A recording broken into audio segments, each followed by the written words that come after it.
Salut, c'est Ben, j'espère que vous avez la forme et dans cette vidéo, nous allons faire cette application de musique, tout simplement. Donc, possibilité ici de changer les tracks aussi.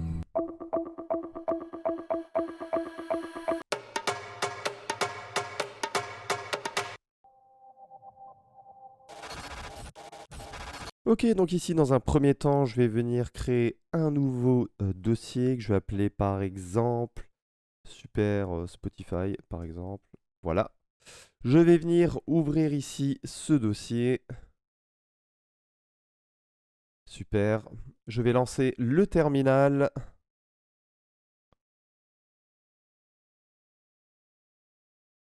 Et je vais exécuter la commande suivante. Alors vous pouvez aussi la trouver tout simplement ici en allant sur Next.js, Create. Donc je pense que là, on trouvera les infos nécessaires. Alors je vais utiliser TypeScript pour créer cette application. Alors bien sûr, vous n'êtes pas obligé, mais de plus en plus de monde utilise TypeScript ces derniers temps. Alors je vais aussi l'utiliser.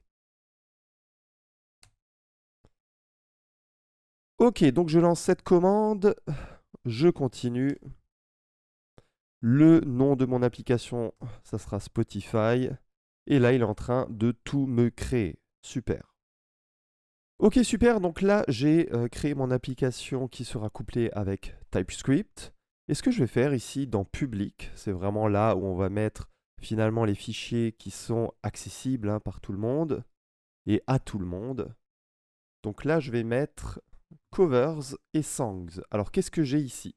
Dans Covers, ici, j'ai tout simplement les images des albums.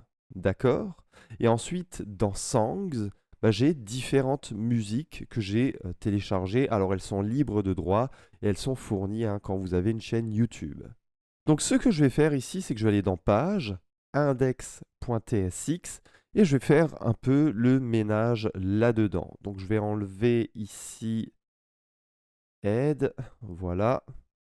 Et là, je vais enlever finalement tout ce qu'il y a dans le container. Ok, super.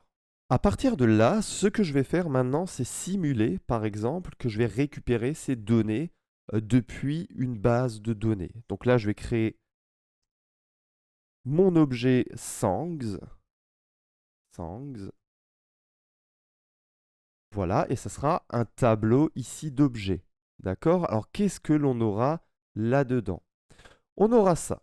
Alors, qu'est-ce qu'on a là-dedans? Du coup, ici, pour chaque musique, on aura un ID, un titre, l'artiste, le file, donc le fichier, le lien jusqu'au dossier public ici. Donc, toutes les musiques ici sont dans Songs et toutes les covers sont dans Covers. OK? Et ensuite, forcément, du coup, file et aussi image, l'image de la cover pour chaque musique ici. Mais ici, puisque je fais du TypeScript, il faut que je décrive un type song. Et qu'est-ce que j'aurai là-dedans? Dans mes musiques, à chaque fois que j'ai une musique, j'ai un ID qui est de type number, d'accord? J'ai un titre qui est de type string, j'ai un artiste qui est de type string aussi, j'ai un fichier qui est de type string, et enfin j'ai une image qui est de type string. À partir de là, ce que je peux dire, c'est que finalement, ma constante songs, elle est de type tableau de song. Ok, donc là, c'est vraiment, je type finalement ma constante songs. Et à partir de là, je peux faire finalement, on va dire, l'équivalent d'un use effect en Next.js. Alors bien sûr, vous pouvez toujours utiliser ici les use effects, mais il y a quelque chose qui est encore mieux, c'est le get static props est égal à A5. On va partir du principe où on va finalement simuler qu'on va interroger toutes les informations des musiques dans une base de données. Donc finalement, on va simuler qu'on récupère ça d'une base de données. Donc on met du A5. Const all songs, c'est finalement ce que je vais récupérer de la base de données. Ça va être de type tableau de songs et ça sera égal aux songs que j'ai ici. Alors là, ici, je ne m'embête pas trop à récupérer les données, les songs dans une base de données, mais vous pouvez tout à fait le faire ici. OK? Donc ici, ensuite, je fais un return, props, songs, all songs. Et ce qui est important de faire ici, c'est surtout le revalidate, qui permet ici, en fait, de venir nouveau récupérer les données au cas où, finalement, peut-être mes songs changeraient avec le temps. Et ici, je viendrai réinterroger la base de données toutes les 3600 secondes. Ok. Donc, ce qu'il faut savoir, c'est qu'avec getStaticProps, finalement, il récupère les données une seule fois et une fois pour toutes lors de la compilation en fait de l'application. Et c'est fini. Donc il faut absolument repréciser avec le revalidate que vous prenez les données, qu'il faut nouveau prendre les données toutes les 3600 secondes.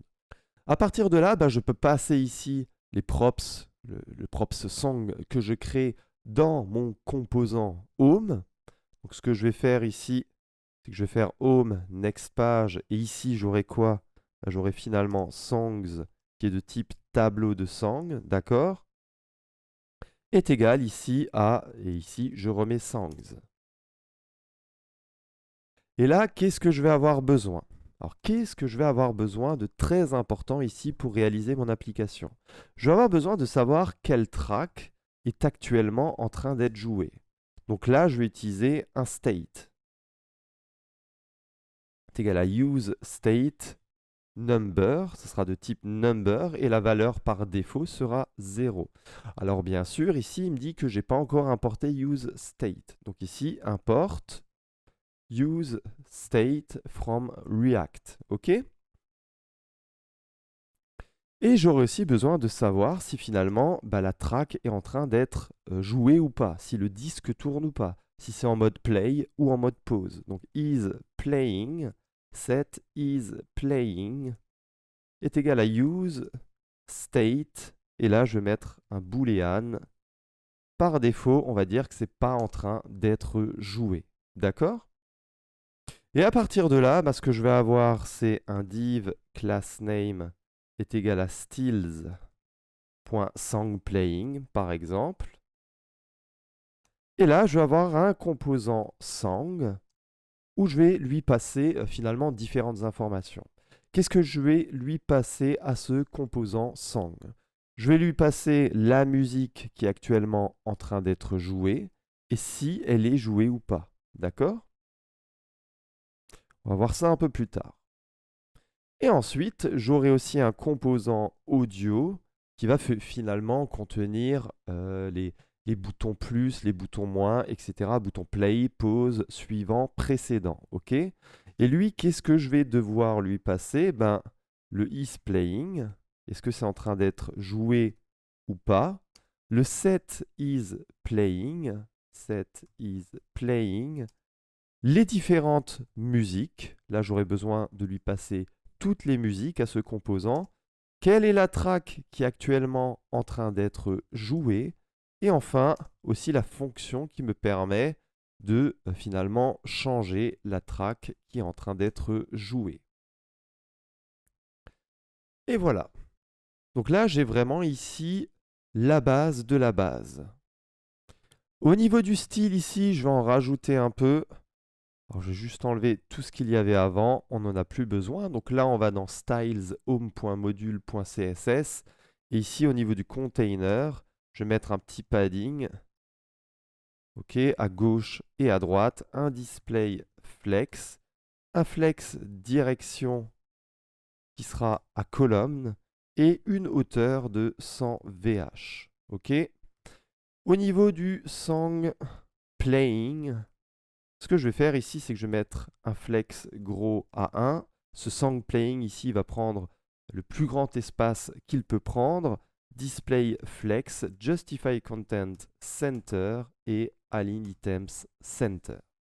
Donc à partir de là, maintenant, ce que je dois faire, alors je peux ici fermer tout simplement home.module.css, mais ce qu'il faut que je fasse, c'est bien sûr que je crée ces composants song, parce que pour le moment, il ne les connaît pas.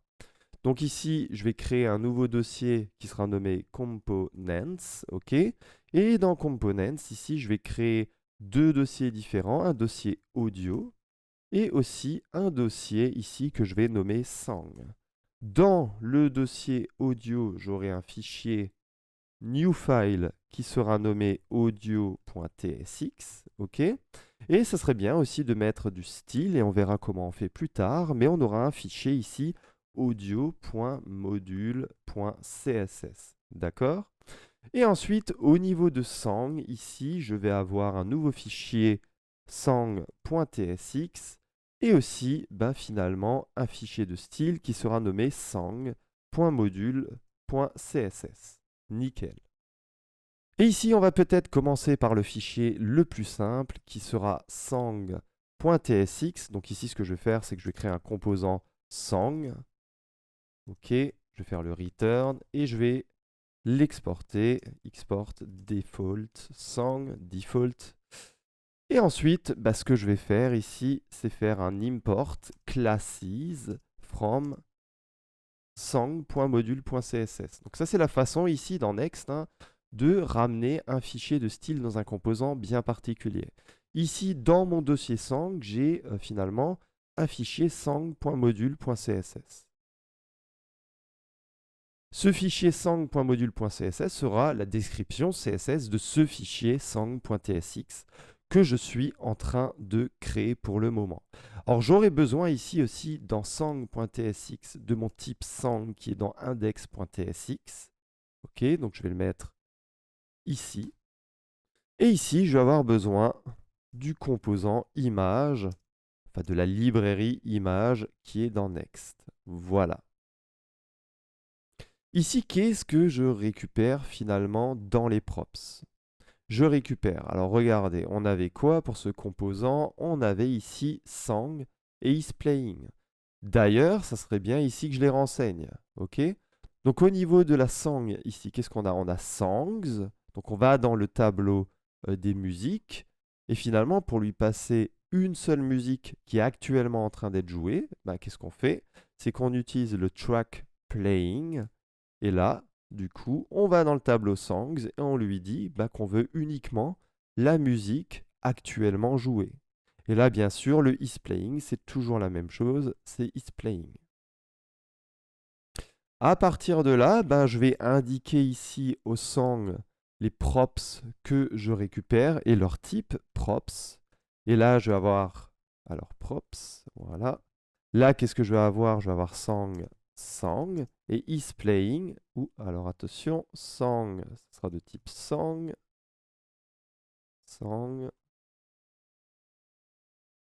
voilà. isPlaying, ce sera de type boolean. Ok? Donc à partir de là, ensuite, je peux mettre un fragment et ensuite une petite div. Et pourquoi pas ici mettre du coup l'image qui est actuellement en train, finalement l'image qui décrit la musique qui est actuellement en train d'être jouée. Donc la bonne cover.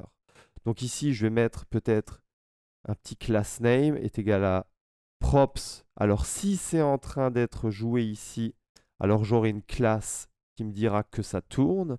Et sinon, j'aurai une classe qui dira not turning. Comme ça, en fait, quand ici, mon state isPlaying est en train d'être joué, mon CD va tourner.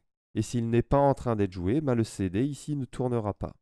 Au niveau du SRC, ici, j'aurai props.sang.image. D'accord? Donc ici, je récupère la musique actuellement jouée et je récupère son image. Et ensuite, width est égal à 300. Et height est égal à 300. Et ensuite, on peut aussi mettre un petit alt cover, par exemple. Voilà. Et voilà pour ce composant sang. Au niveau ici du style du composant sang, j'aurai du coup le turning. Si ça tourne, il y aura une animation, donc il faut que je la crée. @keyframes turning from. Donc la position de départ de l'animation, c'est rotate de 0. Voilà. On met le point virgule. Ok, super. Et ensuite, on aura le to. Ok. Et on aura ici un transform. Et ça ira jusqu'à rotate. Ça ira jusqu'à 360 degrés. Super. Donc ici, ensuite, au niveau de turning, quand ça tourne, ben, on a l'animation turning. Elle va tourner à l'infini, hein, tant qu'on lui dira de tourner. Linéaire, 10 secondes. On va dire que le disque va tourner en 10 secondes. Comme ça, c'est pas trop rapide. Il faut que ça fasse un peu vinyle dans l'histoire. Et le border radius à 50%. Et ensuite, le note turning, ben, on met juste le border radius à 50% pour avoir finalement la cover en mode CD. Et à partir de là, on peut quand même essayer enfin de lancer un peu notre application pour voir ce que ça donne. Donc je fais un yarn dev. Donc là, je dois aller sur localhost 3001. Ok, super. Donc là, forcément, il me dit que Sang is not defined. Pourquoi? Parce que je n'ai pas en fait encore importé ici ce composant dans mon application. Donc ici, je vais venir importer dans index.tsx. Ici, en fait, je dis qu'il y a un Sang, mais il n'est pas encore dans l'appli. Ici, je vais juste mettre d'ailleurs ça en commentaire. Et ici, au niveau de Sang, bah, du coup, je vais venir l'importer. Donc, je fais un import Sang from. Et là, on va chercher du coup le composant Sang.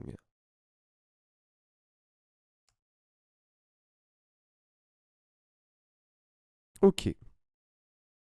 Ok, puisque là, en fait, j'ai déjà décrit le type dans le Sang, j'en ai plus besoin ici. Voilà. Donc à partir de ça, ce que je vais faire, c'est du coup relancer l'appli. Et on regarde juste s'il n'y a pas de message d'erreur pour le moment. OK, et on a bien ici notre CD actuellement. Alors ce qui sera intéressant de constater, c'est que si vous mettez finalement ici le Sang is playing à défaut à true, normalement ici, ça devrait tourner du coup. Voilà. OK, donc c'est vraiment ici ça qu'on va gérer en priorité. Donc là, on va le mettre à false au début. Mais voilà. Enfin, ici, je vais aller dans le composant audio.tsx. Donc j'aurai const audio. Donc je vais créer mon composant ici. Voilà, return. Et ensuite, ce que je vais avoir, c'est comme d'habitude le export default audio. Ici, encore une fois, il me faudra ici que je mette finalement le type Sang parce que je vais devoir l'utiliser. Et ce que je vais faire ici, c'est que je vais essayer de trouver ici des icônes en mode React qui sont pas mal. React Icons.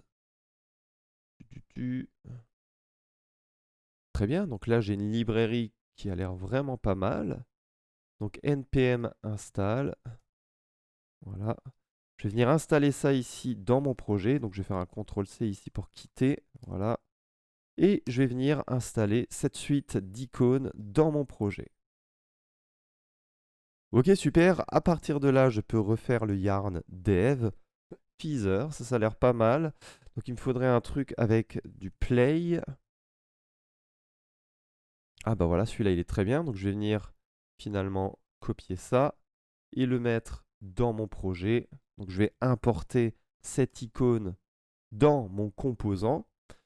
On aura aussi besoin du bouton pause. On aura aussi besoin ensuite d'un chevron à gauche et d'un chevron à droite. En fait, pour simuler tout simplement, pour avoir une icône de chanson précédente et chanson suivante. Ce qui nous fera du coup au niveau de l'import, l'import suivant. Et ensuite ici, j'aurai besoin d'un use state, d'un use effect et d'un use ref. On va voir pourquoi plus tard. React. Ok, super. Donc là, ici, au niveau des props que je récupère de mon index.tsx, on aura tout ça. Donc ce que je vais faire aussi déjà, ça c'est par exemple d'importer ici le composant audio de components audio.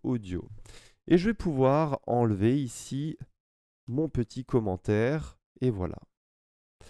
Alors, bon, ça on verra un peu plus tard. Ok, d'accord. Donc ici, on doit passer toutes ces informations. On passe déjà toutes ces informations dans les props. Mais maintenant, ce qu'il faudrait aussi faire ici, c'est finalement d'écrire ici les différentes informations. Donc on aura des props. Ok. Et on a is playing. Is playing, c'est de type quoi? C'est de type boolean.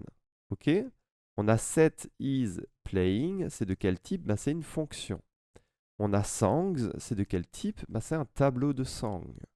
Ensuite, on a track playing, qui est de type number, c'est pour avoir le numéro de la track qui est actuellement en train d'être jouée. Et set track playing, bah ça sera une fonction. Voilà. À partir de là, bah, ce que je peux faire, c'est par exemple, ici, il faudra sans doute faire une référence vers un composant audio. D'accord? Donc, ce que je vais faire ici, c'est que je vais créer finalement ici une référence. Const audio ref est égal à use ref. Et ça sera de quel type? HTML audio element. Et par défaut, on va mettre ça à nul. Donc, qu'est-ce qu'on aura besoin ici? On aura ensuite besoin aussi de savoir où on en est dans la musique. Parce qu'on aura un petit curseur, enfin une input de type range, qui nous permettra de savoir où on en est au niveau de la musique. Donc pour savoir où on en est, le mieux c'est encore de faire un state. Ici on aura const time song info, set time song info, alors vous pouvez l'appeler comme vous voulez, est égal à use state. Et qu'est-ce que j'aurai là-dedans? En fait, je vais avoir un objet avec le temps courant. Donc par exemple, on en est à 26 secondes dans la track, donc ça sera de type number. Et on aura aussi, alors number, voilà. Et on aura aussi ici finalement une durée, donc duration, la durée complète de la track, qui sera aussi ici de type number. Ok, donc on aura ça. Super. Et on aura du coup par défaut, le current time sera à 0 et la duration, je vais aussi la mettre à 0 par défaut. Donc à partir de là, maintenant qu'on a la référence, ça serait bien aussi de mettre cette référence sur un composant audio. Donc ici, dans le return, je vais avoir une div par exemple. Et ensuite, ici, je vais avoir div className est égal à classes.range.info. OK. Donc ça, ici, là-dedans, qu'est-ce qu'on va mettre? On va mettre finalement les différentes informations sur le temps. Donc la barre de progression. Donc à gauche, on aura finalement où on en est dans la musique. Par exemple, on en est à 26 secondes. Au milieu, on aura la barre de progression. Et à droite, on aura du coup le temps total de la musique. Donc par exemple, la musique dure 3 minutes et 50 secondes. Ok, donc je vais laisser ça vide pour le moment parce que ce qui nous intéresse pour le moment ici vraiment, c'est d'avoir des controls. Div class name est égal à classes.controls. Qu'est-ce qu'on aura dedans? On aura déjà l'audio, donc la balise audio qu'on va contrôler grâce à la référence et par extension grâce au bouton. Donc ref est égal à audio ref que j'ai créé un peu plus haut ici, d'accord? Ensuite, src. Qu'est-ce que l'on aura comme fichier audio ici? Props.songs. Et ensuite, la musique jouée, et ça on peut le savoir grâce au props.trackPlaying. OK? Et une fois qu'on est dans cette musique qui est actuellement en train d'être jouée, il faut aller sur le file. OK? Donc à la fin, je mets un .file.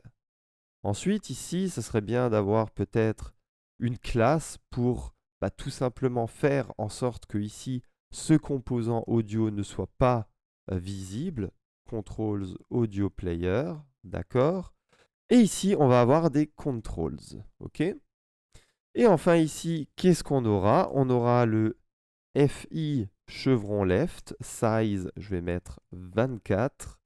Et on click, je vais avoir ici une fonction qui me permet ici de changer la track, donc de faire suivant ou précédent, donc handle previous or next, et là, ça sera la chanson précédente. Donc là, je vais lui passer du previous. Ok, donc à gauche, en fait, je vais avoir un chevron qui me permet ici de mettre la musique précédente. Au milieu, je vais avoir besoin du bouton play ou pause, selon si la track est actuellement en train d'être jouée ou pas.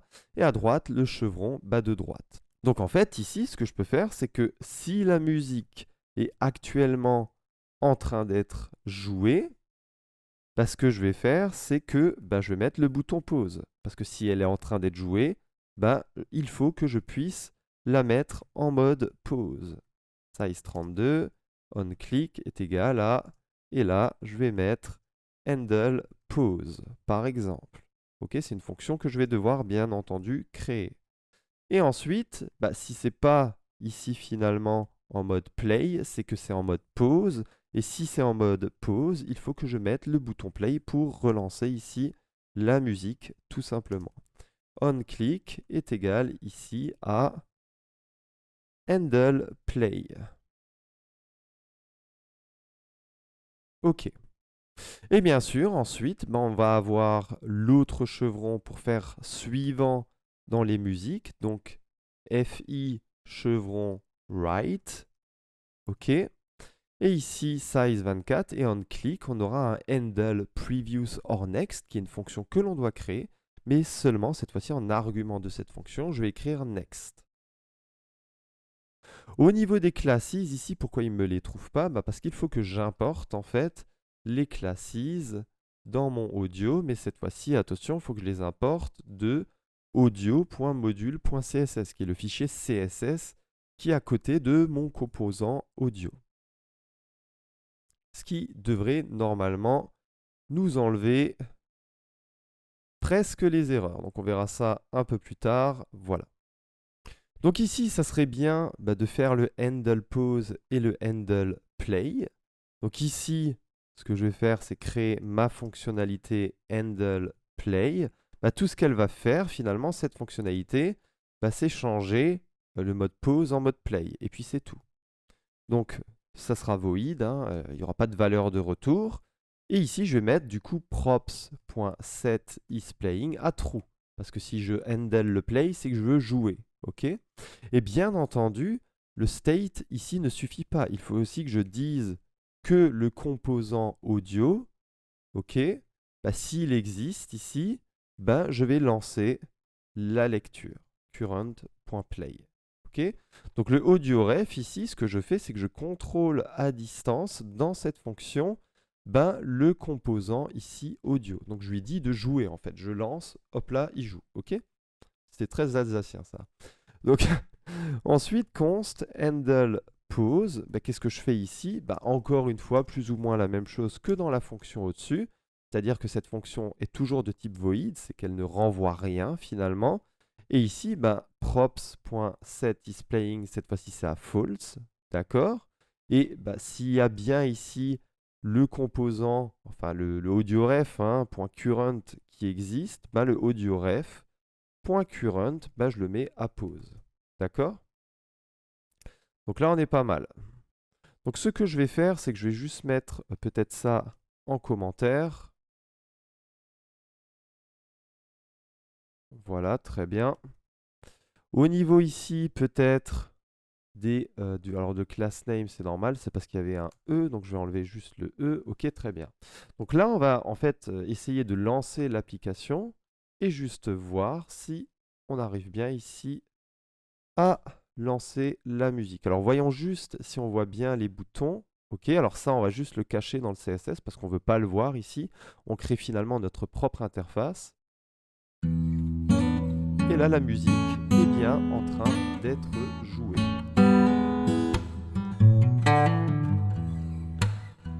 Et vous allez voir que si je fais pause, ça a bien posé la musique. Donc c'est super ce que l'on fait. Ok? Donc là, je vais juste enlever React Icons. Je ne vais plus en avoir besoin. Donc ce qui serait bien maintenant de gérer, c'est ce fameux handle previous or next. OK? Donc voilà. Voilà. Donc ici, je vais créer cette fonctionnalité ici, const handle previous or next. L'argument, il est de type string. Et ensuite, qu'est-ce que ça va faire? Bah déjà, ce qui serait bien ici, c'est d'avoir finalement une fonctionnalité qui me renvoie ici l'ID de la précédente ou de la chanson suivante. Donc finalement, par exemple, on va dire que la musique actuellement en train d'être jouée, c'est la 0. Si je clique sur suivant, du coup, le prochain ID de la musique qui va se lancer, ça sera 1. Mais si j'étais à 0 et que je clique sur précédent, ça sera 2. Je reviens en arrière. Okay. Donc en fait, ce que je vais faire, c'est que je vais mettre let this track playing est égal à get number of next or previous track en fonction d'un argument. Je peux faire ça par exemple. Alors ça c'est bien sûr une fonctionnalité que je vais créer et quand j'arrive à récupérer en fonction de l'argument next ou previous l'ID de la prochaine track, ensuite, ce que je peux faire, c'est props.setTrackPlaying. Du coup, j'assigne la bonne track ici à mon application. D'accord? Et ici, bien sûr, ce qu'il faut que je fasse, c'est que je crée cette fameuse fonction getNumber of next or previous track est égal à arg de string et ça va me renvoyer du coup un number. Donc là, je vais récupérer la track qui est en train d'être jouée actuellement, props.trackPlaying. Je vais récupérer le nombre de tracks sur mon objet songs. Donc finalement ici, ça va me renvoyer 3. Si l'argument, si on veut aller sur la track précédente, alors qu'est-ce qu'il faut faire? Un this track playing moins.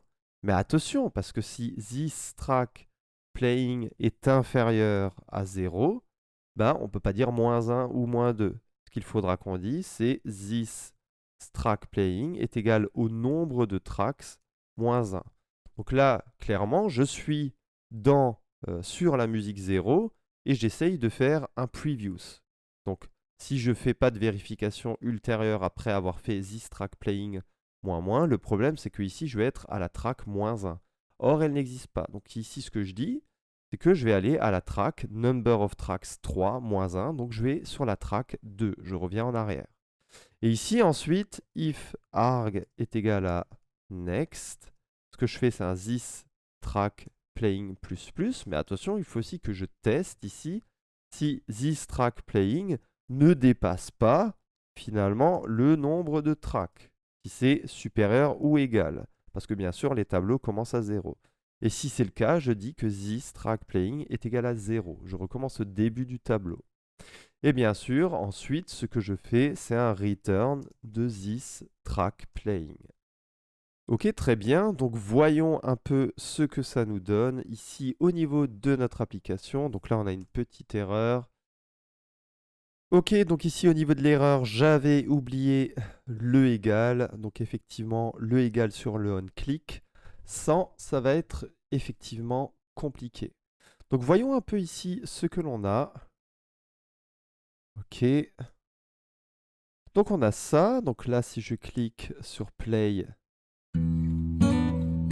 la musique se lance. Si je change de musique, on voit que ça fonctionne bien.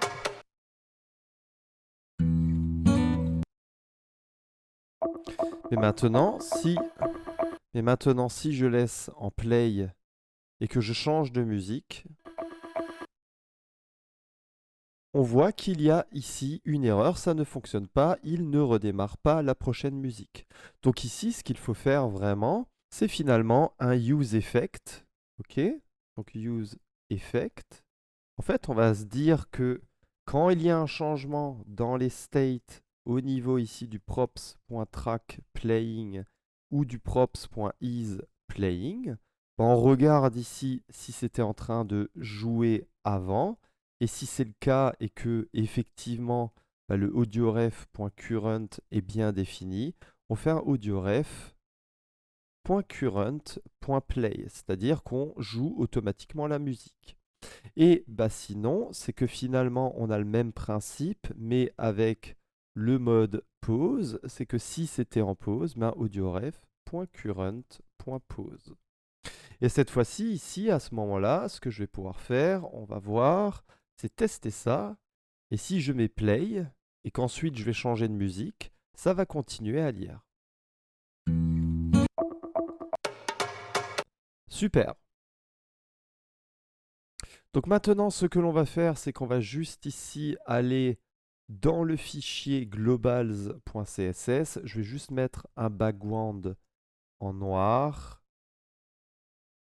et une couleur d'écriture en blanc. OK?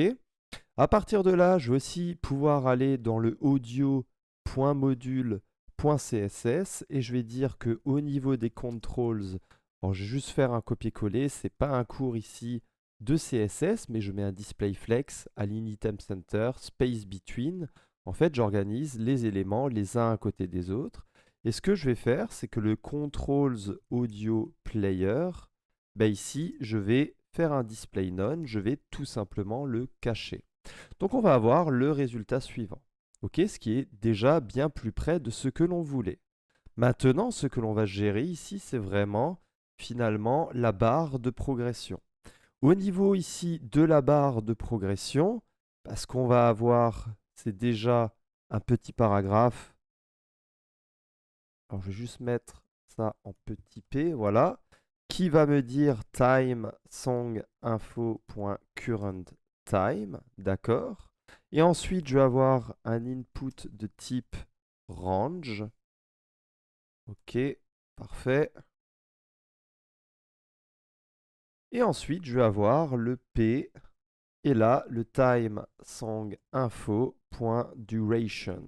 Donc, ce que je vais vraiment avoir, c'est à gauche où on en est au niveau de la musique. Par exemple, on en est à 26 secondes. Le input de type range, ensuite pour savoir effectivement visuellement où on en est. Et ensuite, la durée totale de la musique. Donc ici, au niveau du input de type range, je vais faire un class name. Class name est égal à classes.range. Donc je créerai cette classe pour styliser un peu ce input ici. La valeur minimum de l'input sera de 0 et la valeur maximum sera de time_song_info.duration. Et aussi la valeur actuelle sera time_song_info.current_time. Et enfin, au niveau du onChange, c'est-à-dire que si on modifie ici le curseur dans le input de type range, il faudra avoir une fonction que je vais nommer handleDragging qui va se charger ici tout simplement de changer du coup où on en est dans la musique. Donc ici, je vais faire le const handleTimeUpdate et ça sera un événement de type synthétique event. Donc n'oubliez pas aussi de le rapatrier ici au niveau juste après useState, useEffect, useRef, d'accord? Et ici, ça va être un event target. Voilà, parfait. Et ça va rien faire de spécial, hein, ça va être du coup void, hein, ça va rien renvoyer. Et ici, je vais faire un const current, donc je vais récupérer le timing courant dans ma balise ici audio, et je vais faire un e.target as html media element.current time, donc ça c'est pour le TypeScript, tout ce qui est as html media element, ainsi que le typage du synthetic event et le void. Et on aura pareil ici, const duration est égal à duration. À partir de là, qu'est-ce qui se passe si la durée, enfin, par exemple, disons que la musique dure 3,20 secondes et que le timing courant est à 3,20 secondes. C'est que la musique est finalement terminée. Donc qu'est-ce qu'on fait? On fait un handle previous or next de next, c'est-à-dire qu'on passe ici à la musique suivante. Et sinon, qu'est-ce que l'on fait? On fait finalement le time song info, qui est l'objet ici que l'on avait créé un peu plus haut, on le met à jour. Ok? Donc ici, ce que je vais faire, c'est que je vais dire current time est égal à current, et duration, c'est duration. Et bien sûr, ensuite, je n'oublie pas ici de faire un set time song info, time song info. Parfait. Et à partir de là, Ce que je vais pouvoir faire, c'est voir un peu ce qu'il se passe. Alors le onChange, je vais juste ici enlever. Voilà. Et dans la balise audio, bah, ce qu'il serait bien, c'est que quand le timing change, ce qui se fait d'ailleurs automatiquement, bah, je vais faire un handle time update. OK? Et quand aussi les métadonnées sont chargées, c'est-à-dire quand on vient d'arriver sur la page, je fais aussi un handle time update. Pourquoi? Parce qu'il faut que je sache, alors, combien de temps la musique va durer, parce que déjà de base ici, ce qu'il faut savoir, c'est que bah, le current time sera forcément à 0 quand les métadonnées seront chargées, mais par contre, la durée ici, bah, il faut que je vienne la récupérer dans la musique. Donc regardez ici ce que ça nous donne. Donc ici, on voit bien que désormais, quand on lance le play, on a bien ici les informations qui se mettent à jour. Le current time et aussi la durée, the duration. À partir de ce moment-là, ce que je peux faire, c'est créer une petite fonction, alors que j'ai récupéré ici sur Stack Overflow, et qui va me permettre d'afficher ça sous une meilleure forme. Parce que là, j'ai que sous la forme seconde. Moi, j'aimerais que ça s'affiche sous la forme minute seconde. OK? Donc là, j'ai une fonction getTime que j'ai récupérée sur Stack Overflow. Et ce que je peux faire, c'est du coup getTime de TimeSongInfoCurrent, ainsi que la getTime de TimeSongInfo.current, ce qui va nous donner ici le résultat suivant. Donc là, c'est déjà beaucoup mieux, ok? Super. Voilà. Donc là, ce qui nous manque, c'est finalement le CSS pour bien afficher ça, et aussi la barre, hein, le l'input type range qu'on va un peu styliser, et on va aussi s'occuper du drag and drop ici. Donc ici, déjà au niveau du CSS, je vais rajouter le range info. Et ça va me permettre ici, en faisant un display flex, de mettre les éléments, voilà, les uns à côté des autres. D'accord? Cependant, bien sûr, le range, ici, il faut aussi que je le stylise. Alors bien sûr, vous aurez dans le GitHub, en bas dans la description, le CSS. Je ne vais pas trop m'embêter ici à faire le CSS, ce n'est pas l'objectif ici de ce cours. Donc ici, j'aurai le CSS pour la range. OK? Donc ça me permettra ici vraiment d'avoir une range sous cette forme. Donc maintenant, ce qu'il reste ici à faire, c'est finalement aller ici dans le audio.tsx, de enlever ici le onChange, qui va me permettre de faire le handle dragging. Et ça va me permettre de modifier dans l'input de type range où on en est dans la musique et de répercuter le résultat finalement sur la chanson qui est en train d'être actuellement jouée. Donc on a un constant, const handle dragging est égal à E, toujours un synthétique event de event target qui renvoie rien, void. Et à partir de là, si le audio ref.current est défini, ce que je fais, c'est que audio ref.current.currentTime, ce sera égal à parseInt, et là, je récupère finalement où j'en suis au niveau ici de l'input de type range. Voilà. OK? Donc forcément, puisque j'avais mis... Alors attention, là, il y a un i. Donc forcément, puisque dans l'input de type range, j'avais mis un minimum à 0 et un maximum à la durée de la musique, là où je vais aller, ça sera proportionnel forcément à où j'en serai au niveau de la musique. Et ensuite, bien sûr, je fais un set time song info. Je récupère les données que j'avais avant. Et par contre, au niveau du current time, je fais un parse int de e.target as html input element cette fois-ci, point value. OK? Et là, on n'oublie pas la parenthèse qui se ferme. Et là, j'ai mis une parenthèse en trop. Ok, donc à partir de là, on sera vraiment pas mal du tout. Donc regardez le résultat.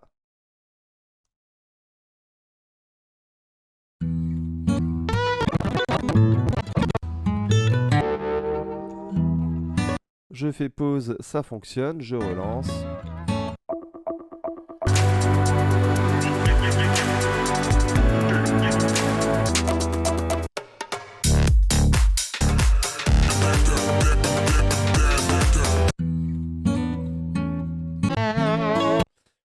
Voilà, c'était tout pour ce tuto. Vous aurez tout le tuto, tout le code, source bien sûr, dans la description sur mon GitHub. Et je vous retrouve à très bientôt. Ciao, ciao!